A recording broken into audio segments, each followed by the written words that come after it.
আসসালামু আলাইকুম। আমার দাদা আর দাদির কবরস্থান অনেক দিন ধরে পরিষ্কার করা হয় না। তো মনে করলাম পরিষ্কার করা দরকার। ওই পাশ থেকে বাঁশ লাগানো হয়েছিল। বাঁশের ধার অনেকটাই দেয়াল ভেঙে ফেলেছে। এই পাশের সব ঠিক আছে। আমরা চেষ্টা করি পরিষ্কার করে দিতে প্রতি ঈদে। তো এই ঈদে দেরি হয়ে গেছে, ওরকম পরিষ্কার করা হয় নাই। আজকে সময় পেয়ে পাইছি, আজকে পরিষ্কার করলাম। দেখি অনেকগুলা ছোট ছোট গাছ জড়ো হয়ে গেছে। আমি এবং ব্যথাও পাই।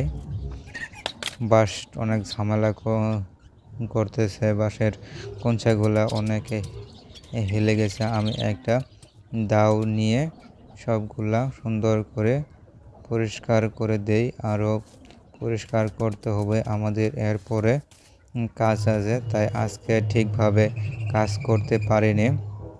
তো যতটুকু সম্ভব ততটুকু চেষ্টা করেছি কাজ ভালোভাবে পরিষ্কার করার জন্য। তো আমাদের যে আরও কাজ থাকার কারণে ওরকম ঠিকভাবে কাজ করতে পারিনি।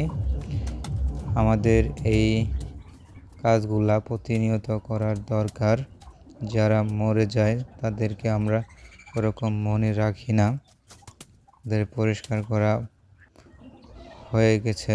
তো এরপরে আমাদের একটা মুরগি মারা গেছে। তো মুরগিটা এরপরে কবর দিয়ে রাখি। আমাদের বাড়ির পাশেই এই কবরের জায়গা করে রাখা হয়েছে। এখানে আমাদের যাই মারা যাবে তাকে এখানে কবর দেওয়া হবে। তো মুরগিটা এখানে আমরা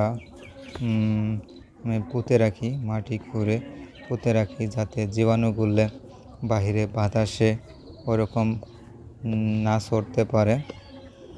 তো কোদাল দিয়ে মাটি খুঁড়ে পরে মুরগিটা গর্তে দিয়ে ভালো করে করে দিই, মাটি দিয়ে দিই। আমার আরও কাজ আছে, তাই আজকে আর তেমন একটা করতে পারলাম না।